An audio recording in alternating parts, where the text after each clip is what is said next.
ولا حول ولا قوة إلا بالله. حسبنا الله ونعم الوكيل. على الله توكلنا حسبنا الله. على الله توكلنا حسبنا الله. على الله توكلنا. صبر.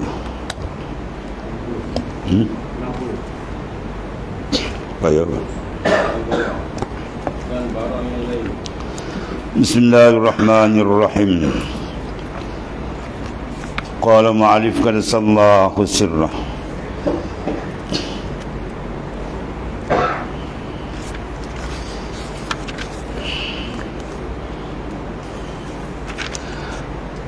Dan barang yang lain daripada yang tersebut itu, berbanyak lagi daripada sifat yang mazmumah, yang dikira ulama lebih kurang 800 ni.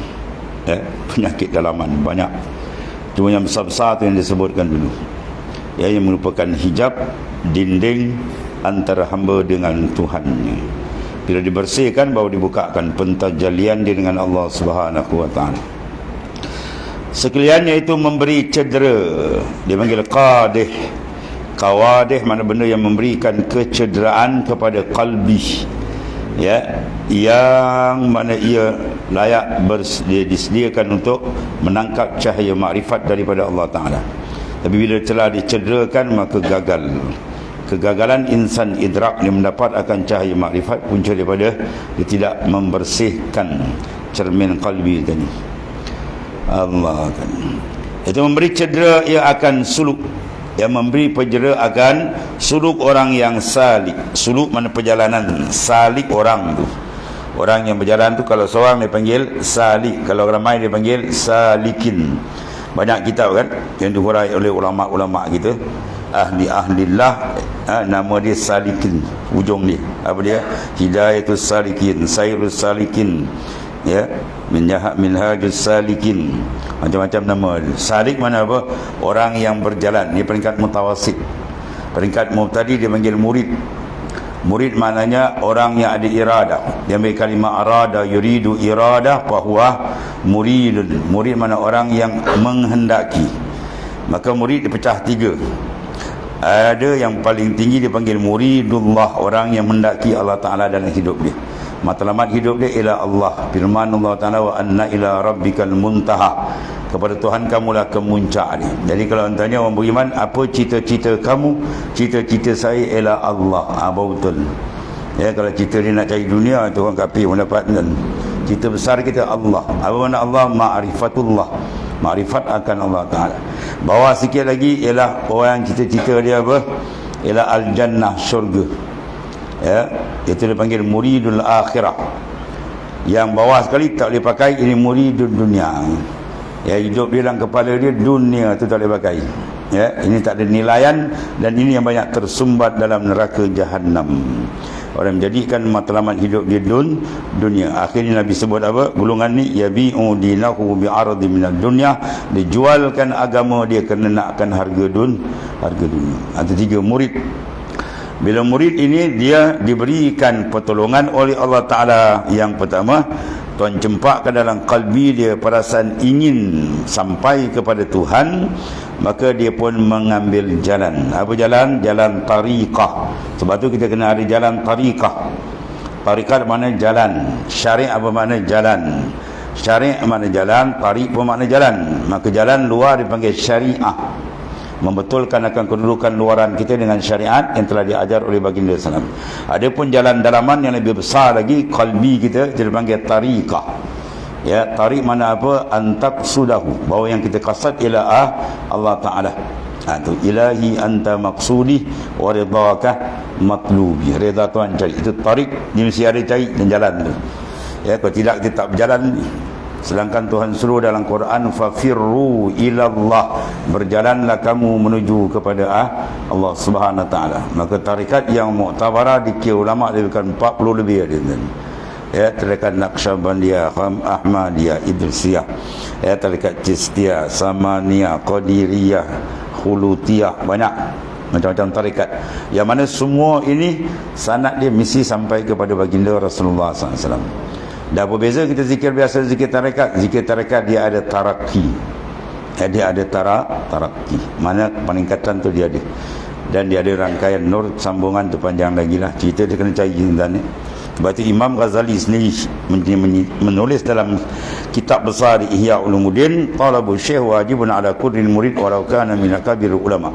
Mencari akan mursyid yang kamil, yang membimbing rohani kita, dia mesti ada. Walaupun dia terbesar daripada ulama syariat. Sebab benda ni berlaku pada Imam Ghazali sendiri. Itu dipanggil apa?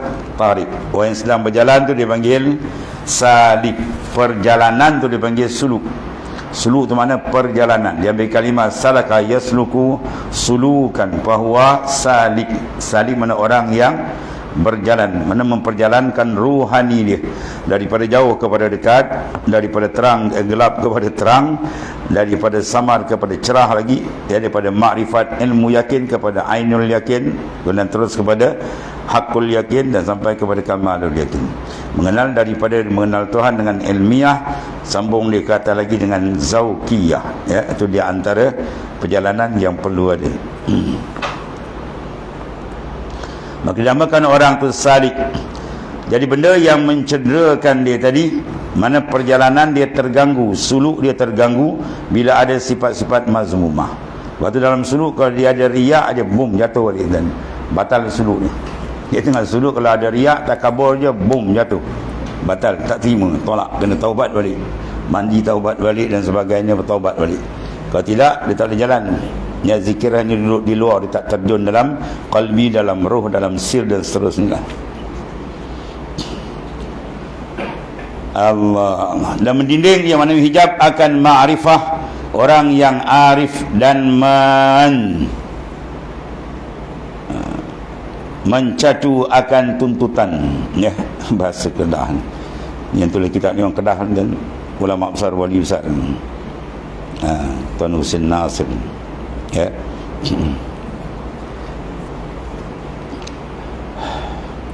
Mana mengganggu akan orang, akan tuntutan orang yang muridin, mana orang yang mendaki jalan makrifat, dan menutup akan musyahadah orang yang musyahidin, orang yang telah terbuka syuhud. Kalau ada penyakit ni tertutup benda ni, musyahadah itu akan tertutup. Tu bahayanya sifat-sifat mazmumah. Waktu Quran kata wazaru zahiral ismi wa batina. Wazaru bermakna watruku. Hendaklah kamu bersihkan, kamu sental, buang segala sifat-sifat kekotoran zahir dan batin, ya. Dan yang menggelapkan, dan menggelapkan akan segala hati.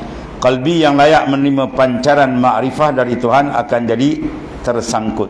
Dia panggil akan jadi gelap.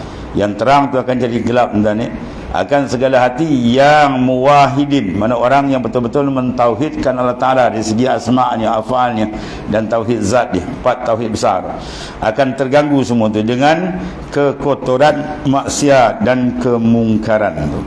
Jadi kena berhati-hati, terutama anggota 7 itu, yang luar, dan yang dalam besar kali ialah qalbi. Istimewa pula pada 4 yang akhir, ya, iaitu apa dia? Takabbur, ni paling besar. Bawa kufur, takabbur, dan riya, ujub, sum'ah. Ni 4 ni besar-besar ni. Bawa dia pecahan dia banyak lagi, ranting-ranting ni. Ni dia punya yang besar kan ni. Ya, siap-siap kita beramal, benda-benda ni akan masuk. Ya, takabur akan datang. Dia rasa dia lebih hebat orang, dia rasa dia lebih ilmu daripada orang lain, dia rasa dia punya ibadat lagi hebat. Habis, ya. Sebab apa punca ni datang? Bila dia tidak matikan diri dia. Bila tidak matikan diri dia, dia mati ada 2. Satu mati maknawi, satu mati hissi. Mati maknawiyah, mautul maknawi, iaitu yang kita kendaki sini. Adapun mati mautul hissi, itu mati luar, berpisah roh dari jasad. Itu kita siaplah mandi, bungkus kain kapan, mayangkan dia, pikul bawa kubur, hantar dia punya apa, jasad di dalam liang lahat. Adapun dia kendaki sini mati dia mati maknawi, pada makna. Mana kita mematikan pandangan diri kita. Yang kita hidupkan ialah musyahadah kita dengan Allah Subhanahu Wa Taala. Ya, selagi dia tidak dapat mematikan diri dia dengan makna dia masuk dalam syuhud qalbi dia ke Tuhan, maka sifat mazmumah tidak akan hilang. Sifat mazmumah tak akan hilang selagi qalbi dia tidak duduk dalam maqamil musyahadah yang disebut dalam hadis sahih, anta budallaha ka'annaka tarah wa in lam takun tarah fa innahu yarak. Maka dari sini ulama ambil satu pengalaman besar daripada hadis ni. Famadamal abdu lam yushahid awsaf rabbih al-azimah la yumkinu an yakhruja min awsafin nafsi al-laimah khurujan kulliyan.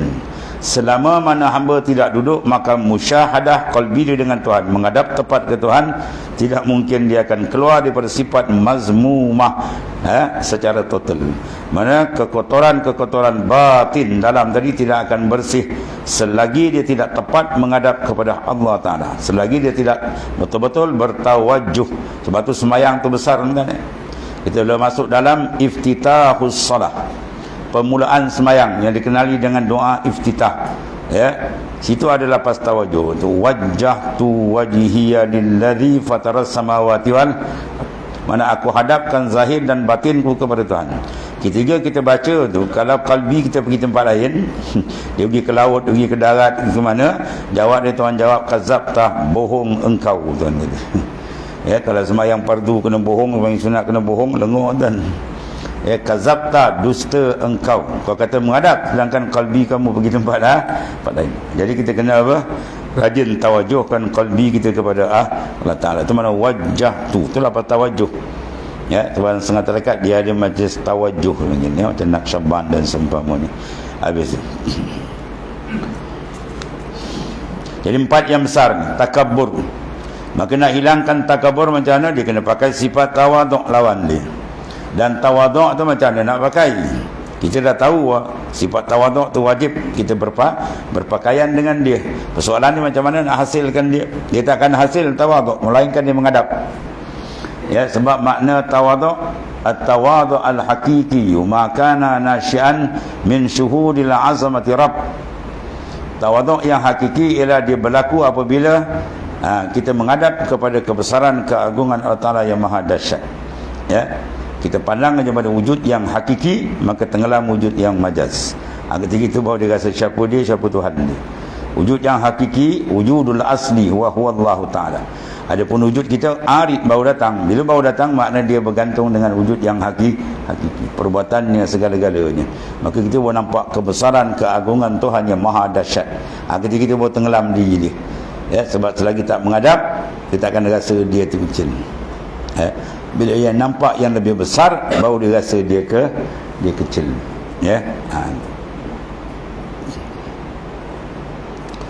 Saya selalu buat misal apa? Anak kita kan, dekat rumah ada 5 orang. Kita keluar rumah dengan isteri kita, siapa jadi tekong?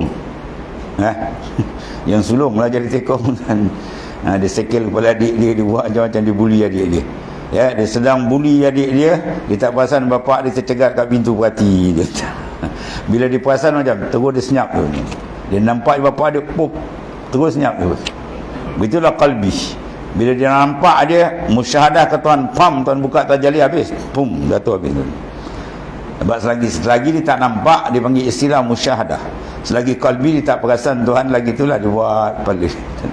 Dia perasan, dia tak berani angkat, dan pam, dia nampak dia, confirm dia akan berubah. Confirm dia berubah.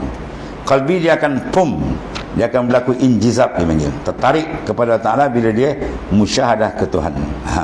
Maka nak musyahadah memandang mesti terang. Cermin tu bila nampak terang, bila dia lap, kita lap cermin tu, berkilat baru dia nampak. Kaki nyamuk baru dia nampak kan. Tapi kalau cermin tu kita biarkan dengan debu, dengan apa dah tebal, gajah melintah baru dia tak nampak. Jadi cermin hati kita layak menangkap alamil malakut wal jabarut, alamil izah, macam-macam boleh tangkap kan. Itulah hakikat insan diri kita. Ini kata latifatul rabbaniyah, ruhaniyah, nuraniyah. Itu hakikat diri kita. Yang bercakap sekarang siapa tuan-tuan? Yang bercakap sekarang siapa? Dia lah tuan-tuan. Hakikat insan dia tu. Sebab dia kalau keluar je kan, kita tenganga je lah. Roh bila keluar macam tuan, tenganga je lah. Dia bila tak ada, dia keluar dari diri kita, bila roh kita tu, bila keluar je tinggal sangka, tenganga. Tinggal rapatkan mulut, pergi mandi, bungkus dia, tanam mantau. Itu sangkar luar yang berharga dia dalam tu. Dia tu hakikat insan, dia yang layak idrak, tangkap alam demi alam, makrifat demi makrifat. Tapi manusia silap, dia pergi jaga sangka, burung dalam yang mahal tu dia jaga. Saya ada sahabat tuan, dia piara, dia jenis main burung tau. Burung apa yang tuan-tuan pergi biasa kalau Melaka, dia apa, Tun Fatimah punya padang kan. Oh dia ada cacak tu, buah apa merbuk ketitir lagi. Dia mahal burung kan ni. Yang sedap-sedap tu harga sampai 100,000 ada. Dia beli burung dia 40,000. Sangka baru 3-4,000 kan. Jadi dia beli sangkau, dia kilat dan burung tak bagi makan 3 hari mampu burung. Ya, cerdik tak orang tu, tak cerdik. Yang mahal burung tu. Burung tu pergi jaga betul-betul, air dia apa semua jaga, nanti suara lagi sedap, harga lagi naik. Tu dia punya apa contoh dia mana ni. Dia pergi jaga sangka je apa. Sangka dalam habis je lah. Ya, begitulah kita jaga jasad kita solid, jaga pantang sakit, pergi berobat dan macam-macam takut. Akhirnya liang lahat di tempat dia. Jasad kita ni akhir baling liang lahat dia. Yang nak jaga dalam ni hakikat kita. Dia yang telah pernah ditajalikan makrifat akan Allah Ta'ala dalam ayat alastu bi rabbikum. Alam zarri, sebelum kita pasang dengan roh, dengan sangkah kita ni, Tuhan sebut dalam Quran, alastu bi rabbikum qalu bala. Tidakkah aku ni Tuhan kamu? Semua roh jawab. Roh orang yang beriman tak beriman atas dunia, semua ketiga tu dia bersih. Tidak ada unsur kekotoran. Ketiga itu nafsu tak ada, syaitan tak ada, dunia tak ada, dibersih. Jawapan sama, bala bahkan. Semua kenal akan Tuhan. Bila Tuhan cempak ke dunia ni, pasangkan dengan sangkar dia ni, macam-macam bentuk, ada rupa, warna, saiz macam-macam berbeza. Ya, Tuhan uji dia dengan syaitan, dengan nafsu, dengan dunia, habis tombang. Yang tinggal dah tinggal sedikit indan. Itu Tuhan datangkan ya dengan rahmat dia orang yang memberi peringatan, para rasul alaihi wassalatu wassalam, supaya kenal diri dia balik dan kenal jalan kembali dia. Orang tua kita apa kata, jalan kembali. Apa jalan kembali ni dah dia tuan. Jalan kembali mana jalan untuk mendapat surat jemputan daripada Allah Ta'ala untuk ke syurga. Dia disebut dalam ayat mana? Ya ayyatuhan nafsul mutmainnah irji'i ila rabbiki radiyatan mardiyah fadkhuli fi ibadi wadkhuli jannati. Itu surat jemputan Tuhan panggil. Ya ayyatuhan nafsul mutmainnah, wahai nafsu yang tenang. Ya, apa maksud yang tenang? Nafsu yang tidak ada gangguan ni semua benda ni, bersih, dia tenang. Ya, nafsu yang tenang maknanya nafsu yang sentiasa tawajuh berhadap ke Tuhan. Tuhan uji dia dengan kesenangan, dia tidak hanyut. Tuhan uji dengan kesusahan, melepek pun dia tak beranjak. Dia tetap dia dengan Tuhan dia. Ya, dia duduk dalam ma'iyah dengan Allah Subhanahu Wa Taala. Itu nafsu yang tenang. Ya, tu. Maka Tuhan kata irji'i, kembalilah. Itu jalan kembali. Maknanya mencari jalan ketenangan jiwa, iaitu menghadap dan makrifat sebenar ke Tuhan, itu jalan kembali. Ya, balik ke Tuhan kamu dalam keadaan redha, dia redai, fadkhuli fi ibadi, dan masuk dalam hamba yang abdun litaksis, hamba yang dipilih, kemudian wadkhuli jannati, baru dibenarkan masuk ke dalam syurga. Ya, jiwa yang sudah tenang menghadap akan Tuhannya, yang benar-benar mengenali Allah Subhanahu Wa Taala. Maka sekalian itu sangatlah memberi cedera mana riya, ujub, sum'ah, ya. Dan mendatangkan kecelaan pada suruh perjalanan, dia akan jadi rosak. Dan dinamakan akan sekalian itu, dia panggil syirik yang khafi. Lepas tu orang dalam suluk pantang besar dia menceritakan warid kepada orang lain. Warid yang sampai itu sama ada warid al-intibah, warid al-iqbal, warid al-wisal. Yang sampai itu dia jangan buka mulut dia, palzam, tutup. Dia buka mulut cerita kat orang ni bermakna apa? Sudah ada tanda kalbi dia berpaling dari Allah Ta'ala. Bermakna dia suka, warid dia orang baca, warid dia nampak hebat, itu semua habis. Sebab dia kena tutup, jangan buka rahsia dia dengan mursyid dia. Ya, itu kan ada sebab dilarang membuka warid-warid yang sampai dengan sebab memelihara kalbi. Bila kita buka aja dengan orang, bermakna hati kita sudah terbalik daripada menghadap kiblat batin dia, itulah Allah SWT. Ya, iaitu minta berlindung kita dengan Allah Ta'ala daripada sekalian yang tersebut itu. Allahumma ba'idna min zalik wa khallisna min su'il mahalik.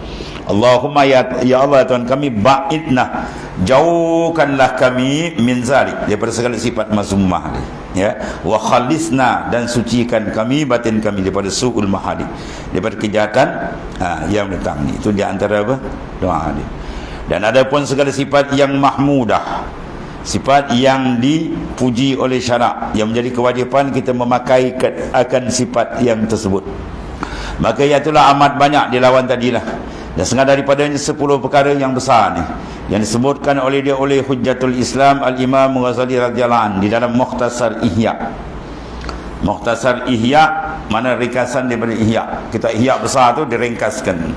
Kemudian diterjemahkan dalam bahasa Jawi kita oleh Syekh Abdul Samad Al-Falimbani. Apa nama kitab dia? Apa nama kitab tuan? Sayrus Salikin. Ada baca kan? Mana-mana masjid pun dia ada baca kitab tu. Dia ada 4 kulit, empat robok, 2 kulit ada. Sayrus Salikin. Sayd mana perjalanan, salik mana orang yang berjalan ke Tuhan. Berjalan mana? Batin, bukan berjalan luar ni. Kaki itu jalan, ayam lagi laju. Ini perjalanan rohani dia untuk pergi kepada mi'raj qalbi ke hadrat Allah Subhanahu wa taala. Dan ada pun segala sifat mahmudah, maka itulah amat banyak setengah daripadanya 10 perkara yang disebutkan akan dia oleh Hujjatul Islam Al-Imam Ghazali dalam Mukhtasar, ya, ringkasan Ihya. Pertama, at-taubah. Itu yang pertama sekali. Kalau seorang itu tak bertaubat, dia tak akan dibukakan jalan untuk pergi ke Tuhan. At-taubah awwalul maqamat. Taubat merupakan awal makam. Ya, apa makna taubat? Kembali, rajak balik. Ya, al-insan la yakhlu 'anil khata'i wan nisyan. Manusia selama nama dia manusia lain, nabi dan rasul, dia tak sunyi daripada salah dan silap. Dia kaki ibadat ke, dia wali ke apa, mesti ada punya kesilapan, cuma sikit besar tu. Ya, cuma beza dia yang tak kena dosa ni dipanggil maksum, tu nabi dan rasul. Bawah maksum dia panggil mahfuz. Ni kalangan sahabat. Mahfuz ni dia kena dosa, tapi dosa dia macam tak berdosa. Sebab apa? Dia cepat sental. Ya, seorang sahabat dalam hadis kan, ya, dia bergegas jumpa Nabi, ya Rasulullah, binasa dah hamba hari ini. Rasulullah kata, apa dosa kamu silapan? Dia pun ceritakan. Rasulullah kata, dah semayang berjemaah, sudah ada dosa kamu dah dihapuskan. Bagaimana dosa kalau dihapuskan, dikafarahkan dengan ibadat, dosa itu dipanggil sagair, dosa kecil. Ya, kalau dosa besar dia kena bertaubat. Dosa kecil itu pun sahabat punya sikap kita tengok anda. Bergegas dia datang, takut dia. Itu darajat orang yang duduk dalam taraf mahfuz. Ya, dia kena sab, dia sental, kena sental. Jadi sentiasa bersih qalbi dia. Itu sahabat-sahabat punya kehebatan. Sebab tu Nabi menyatakan, ashabi kan nujum bi'ai muqtadaitum ihtadaitum. Sahabatku seperti bintang di langit. Yang mana kamu ambil, nasai kamu dapat petunjuk Allah Ta'ala. Ikutlah, anak ikut campur punya ini. Sayyidina Abu Bakar, Sayyidina Ali, Sayyidina Umar, semua hebat-hebat kata. Yang kedua, taubat ni artinya penyucian. Bila benda yang kita nak cuci, benda yang kotor, ya, baju yang kotor, kain yang kotor yang kita basuh, kita tak ambil kain dalam robok kan, ya. Isteri dah lipat dah susun baik-baik, kita ambil bawa bubur dalam mesin basuh. Nanti isteri kata, abang ni kepala masuk air. Ke abang ni silap makan obat. Ya, baju dah bersih, tak payah basuh kan. Ya, yang nak basuh benda kotor. Jadi kita cuci ni dalam tempat tilik Tuhan. Kalau baju kita kotor, bau dia tak sedap, kita tak dekat dengan orang, kita malu, kita kena basuh, cuci. Bukan sembur minyak wangi lagi. Itu kita nak raih kita dengan makhluk. Yang qalbi, tempat tilik Tuhan, lebih besar kita kena jaga. Innallaha la yanzuru ila suwarikum walakinnallaha yanzuru ma fi qalbikum. Tuhan tak pandang luar kita, dia pandang dalam tu, bersih tak? Dalam tu ada penyakit-penyakit dalam tak? Riya, ujub, sum'ah, ego, takabur, sombong, macam-macam penyakit ada tu. Dah bersih je tak? Kalau tak bersih, Tuhan tak buka pintu untuk menghadap dia. Ya, mana mungkin raja nak buka, ya, orang yang tidak sempurna akal, orang gila berkubang kotor nak buka masuk gate, jumpa di mana boleh, dekat pintu jaga tak lepas ni, siapa orang gila mana. Ya, terutama dalam makrifat, kalau orang gila dunia lagi Tuhan tak buka kan. Dia kena hapuskan, bom, sifat kan. Jadi bertaubat tu awal makam. La ibadatin man lam yatub, tidak diiktiraf ibadat bagi seorang yang tidak bertaubat. Ibarat kaki kita ada najis, atau di badan kita ada najis, kita tak pergi basuh, najis yang tadi maaf, kita terus semayang 100 rakaat, begitu semayang, sah tak semayang dia? Tak sah. Syarat untuk semayang ialah suci daripada kekotoran najis, sama ada hadas besar, ada kecil, dan segala najasat, ya, yang tidak dimaafkan. Maka kalau kita biarkan, kita semayang pun tak sah, dia kena basuh dulu, barulah dia boleh menghadap Allah Ta'ala. Itu zahir. Sebagaimana zahir kita bersih, lebih besar lagi yang batin. Ya, kita kena sucikan betul-betul menghadap Allah Ta'ala dengan taubat daripada segala dosa kita, kecil dan besar taubat. Dan Allah Ta'ala yang Maha Pengasih Penyayang dibuka pula. Ya, itulah at-taib minazam kamalah zambalah. Orang yang benar-benar bertaubat kepada Allah, maka seolah dia tak ada dosa. Kayau mawaladhu ummuh, macam hari dia beranakkan daripada perut ibu. Atau kasih sayang Tuhan dibuka. Maka syarat taubat, kalau sekiranya kita dengan Tuhan, dia ada 3 perkara. Pertama, an-nadam huwa taubah, penyesalan. Yang kedua, al-iqla', kena tinggal benda yang kotor tu. Ya, maksiat yang kotor kena tinggal. Kemudian al-azmu, kena azam, tak nak ulang lagi. Itu kalau kita dengan Allah. Kalau dengan makhluk, tambah lagi istihlal, minta halal. Kalau mengumpat, minta maaf, waktu makan pergi settle ke balik, bayar ke apa dan sebagainya lah. Dan paling besar kufur, ditambah lagi kena syahadah balik. Tak mengucap tak jadi. Ya, ada 3. Maka Imam Ghazali bahas dalam bab taubat ni, masya-Allah.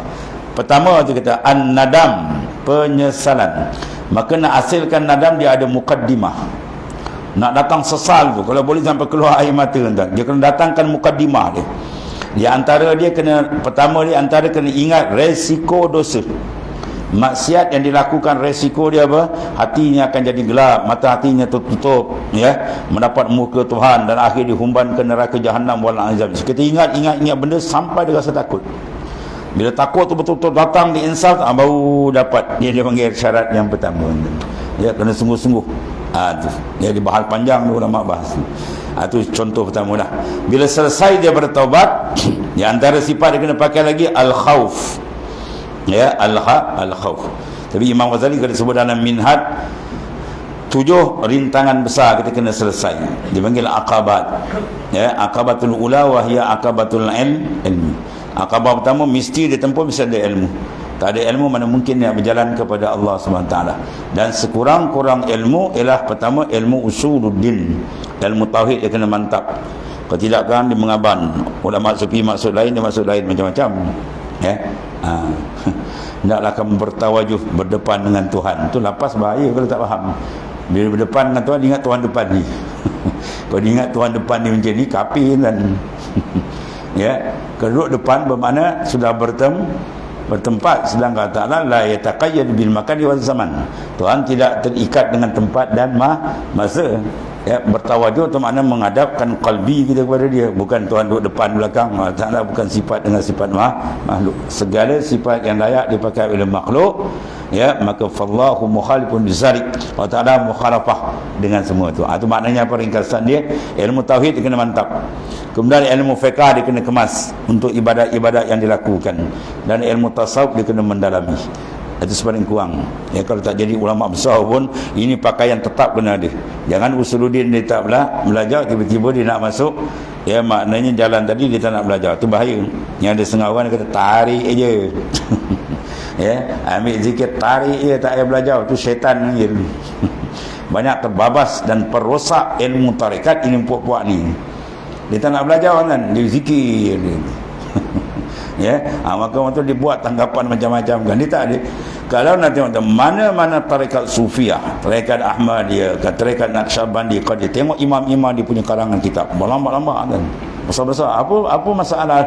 Apa tujuan dia sekarang? Dia supaya kita jangan jadi jahil maksudnya. Ya, beribadat dalam tarekat biar dengan berilmu. Kata berilmu tu yang jadi babas. Ya, itu bahaya. Banyak kan dia macam jadi akhirnya aku Imam Mahdi macam, ya, kena tangkap pada macam-macam. Itu punca kan. Tak ada ilmu tu bahaya. Mukaddimah dia mesti ilmu kena ada. Paling kurang ilmu 3 itulah tungku besar kita tu. Usuluddin dia kena kemas, ya, supaya jangan keliru akidah dia. Kemudian fiqh dia kena mantap, ya, jangan dibawa dalam masalah benda-benda yang tak sepatutnya. Dan begitu ilmu tasawuf dia kena mendalam. Itu contohlah, ya. Kemudian lepas daripada ilmu dia kena taubat. Cuma nak berjalan, bila nak berjalan kena bersih. Nak masuk gerbang makrifat dia kena bersih. Kemudian di antara sifat lagi yang perlu dipakai oleh qalbi kita. Sebab kitab ni semua dibahas qalbi. Qalbi bila selamat, yang lain itu. Kalau qalbi wasak, hati wasak, yang lain rosak. Yang pertama iaitu taubat, yang kedua al-khauf. Ya, perasaan gerun dengan Allah Subhanahu Wa Taala. Dia kena ada tu. Dia sebagai cemeti untuk merotan kalbi kita supaya dia pergi kepada Tuhan, dan makna supaya dia berhati-hati dalam perjalanan dia menuju kepada Allah Subhanahu Wa Taala. Dia akan dibahas di belakang sifat khauf dan Baru kita tengok datuk kita Nabi Adam alaihissalam kan, tersilap tu, dia bukan sengaja, tersilap, dan silap tu pun hikmah, termakan buah larangan. Maka diturunkan di bukit Suraindid. Maka ketika itu la yarfa'u ra'sa sama salah satu atas sana, dia tidak angkat kepala dia 300 tahun, satu riwayat. Tersilap tu Nabi Adam jalan tunduk je, tadi tu datuk kita Adam alaihissalam dan ini buat dosa berlambat saja naik ke langit. Ya, dia mendongak ke langit. Silap. Itu datuk kita Adam alaihissalam. Ya. Lalu datuk Adam kita apa? Bertawassul dengan kemegahan Rasulullah sallallahu alaihi wasallam. Fatawassala Adamu min zambihi faqad ihtada ma yaqtadi bi abihi. Maka bertawassul ya Nabi Adam dengan Nabi besar kita Muhammad sallallahu alaihi wasallam. Itu benar tingginya martabat baginda Islam. Ya. Allah, tempat pintu syurga, kalimah yang digandingkan dengan kalimah Allah, la ilaha illallah Muhammadur. Itu nama siapa ya Allah yang kau ganding? Itu nama kekasihku. Jadi Nabi Adam akhirnya apa? Bertawassul. Banyak lapan tawassul kan. Ya Rabbi bil Mustafa bali maqasidana waghfir lana ma madha ya wasi'al. Itu semua lapan tawassul. Ya Rabb, Tuhanku, bil Mustafa, dengan keberkatan Al-Mustafa, itu Nabi besar kita Muhammad SAW. Baligh maqasidana, sampaikan segala maksud dan tujuan kita, hajat kita. Wa ufil lana ma madha, dan ampunkan dosa kami yang telah lalu. Ya wasi'al karami, wa Tuhan yang luas ya kurniaan dia, dengan keberkatan Habibullah. Dan az-zuhdu, zuhud, ini pun perbahasan panjang. Ada zuhud yang zahir, ada zuhud yang batin ya. Zuhud di mana ringkas dia tuan, menawarkan kalbi, hati dengan makhluk, tawar, dia tak jadi gemar dan zuhud. Sebab zuhud dia akan naik kualiti, dan pembukaan makrifat dalam pun diletak kat sini juga. Man zahada fid dunya allamahullahu bila ta'allumin.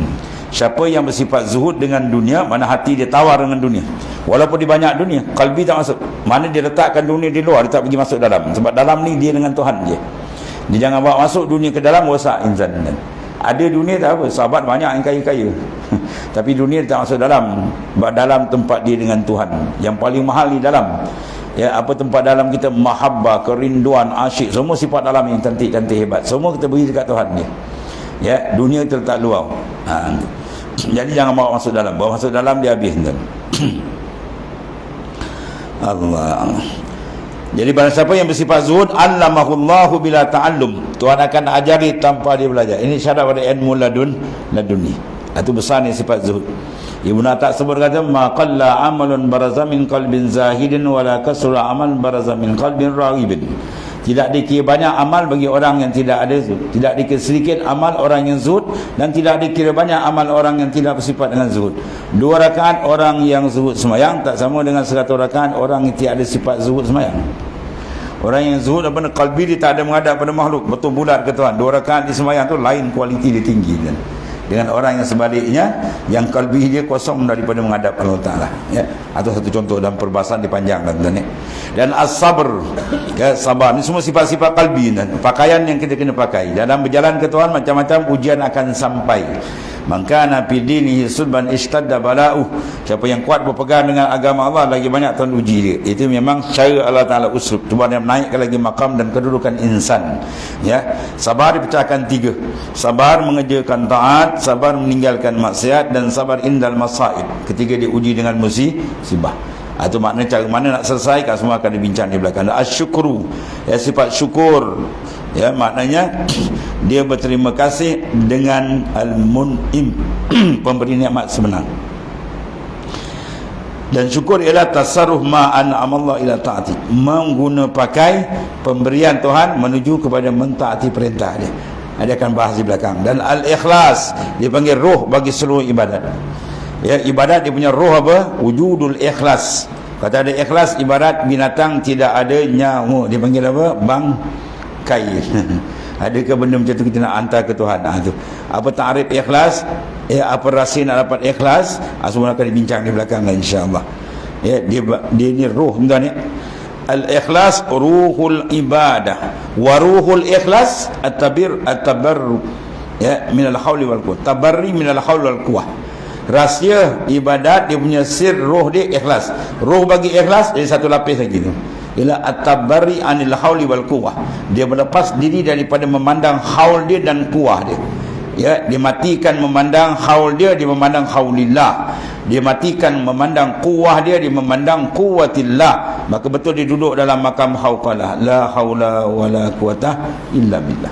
Maka ujung dia tu kanzun min kunuzil jannah, kata baginda sallallahu alaihi wasallam.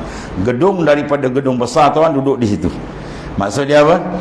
Bila berlaku mematikan diri, itulah maksud dia. La haula wala quwata illa billah. Dan istilah sufi dipanggil matikan diri atau keluar daripada diri. Iza kharajta anka faqad wasalta ila Allah. Bila engkau keluar daripada diri engkau sampai ke Tuhan. Itu maksud dia. Keluar daripada apa? Keluar daripada memandang diri kita, dengan kita memandang dia. Matikan iradah kita dalam memandang iradatullah. Matikan kudrah kita dalam memandang kudratillah. Matikan sifat kita dalam memandang sifat Tuhan. Dan akhirnya matikan wujud kita dalam memandang wujud Ta'ala. Tenggelamkan tu.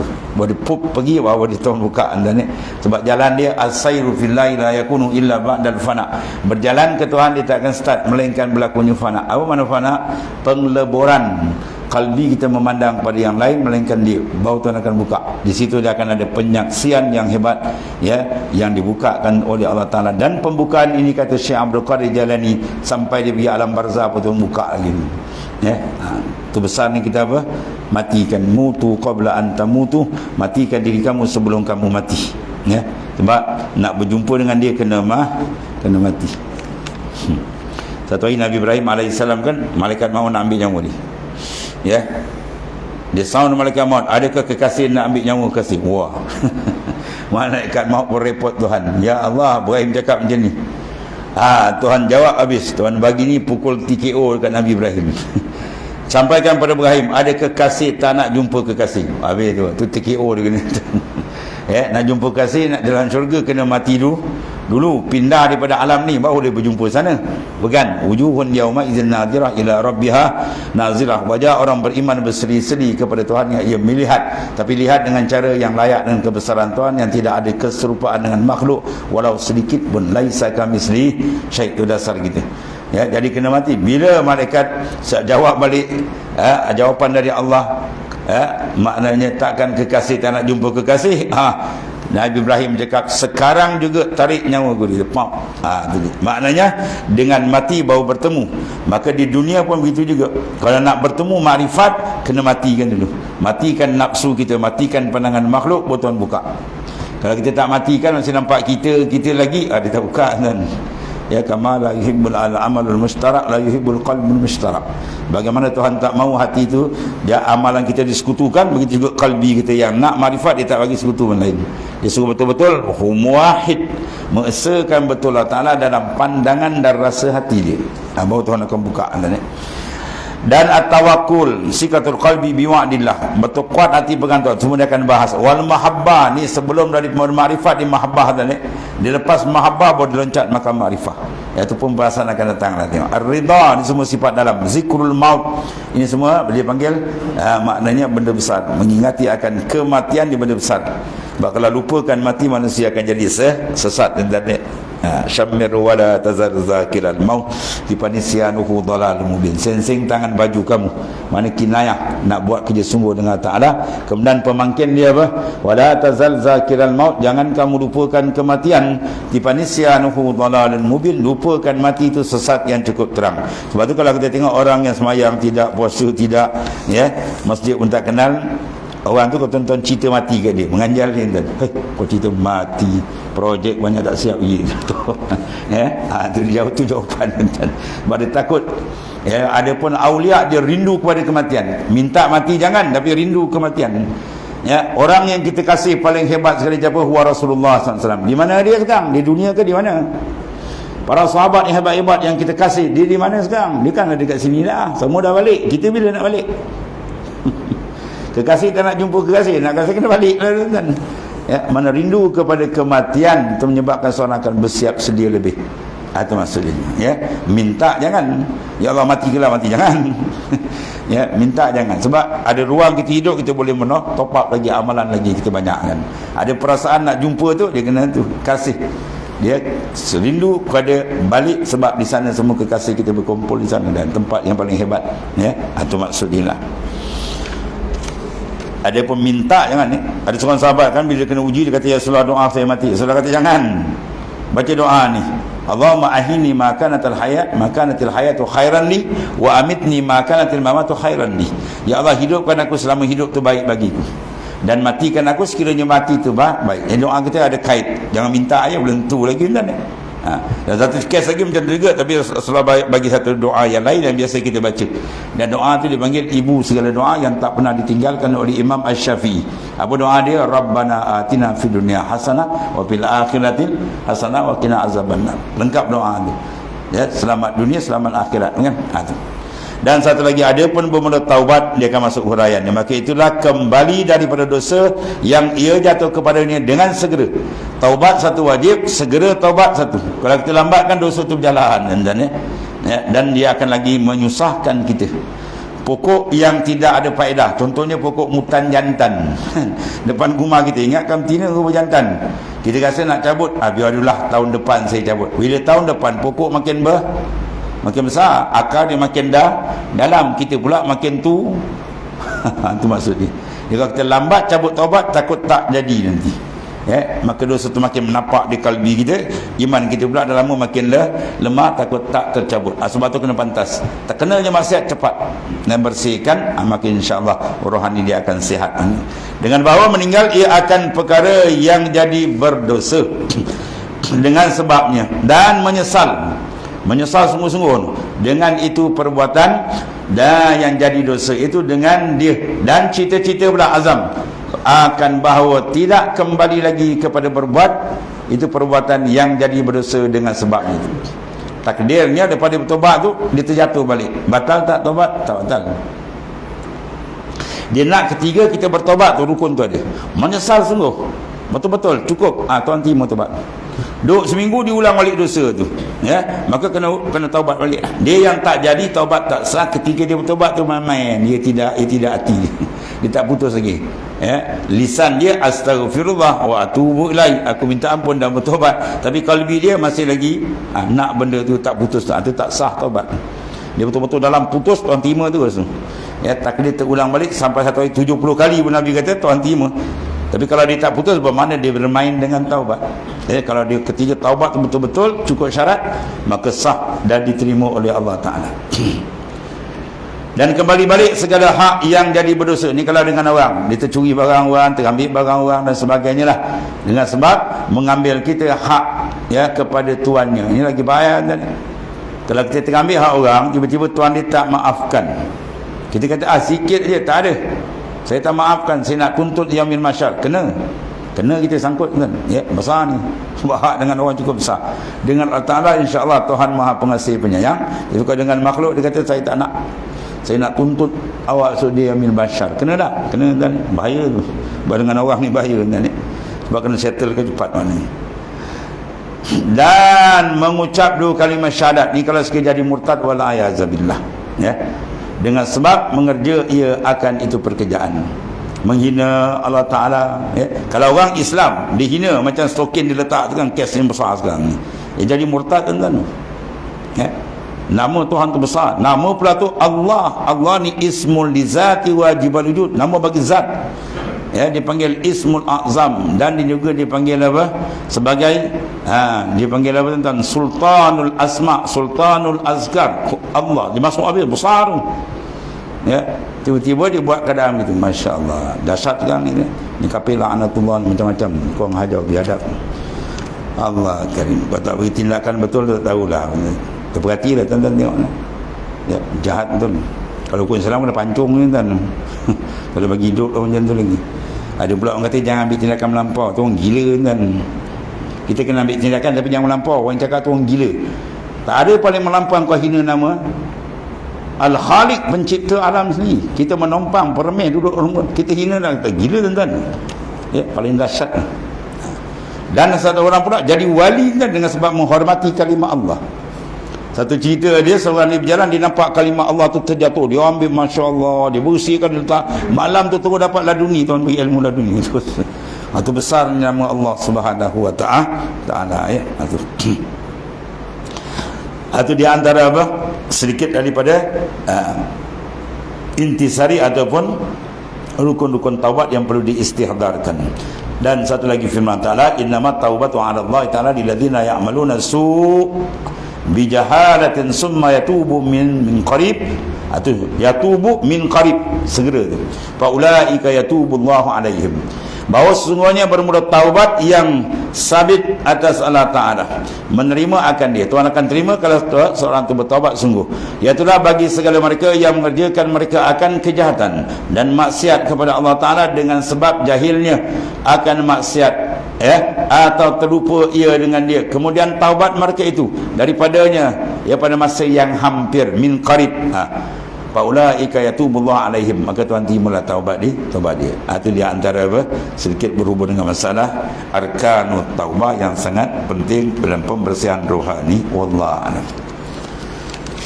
Bismillahirrahmanirrahim. Alhamdulillahirabbil alamin. Wassalatu wassalamu ala sayyidina maulana Muhammadin wa ala alihi wasallam. Fa inna khairan kullahu alladhi antum. Alhamdulillah. Subhanakallahumma wa bihamdika.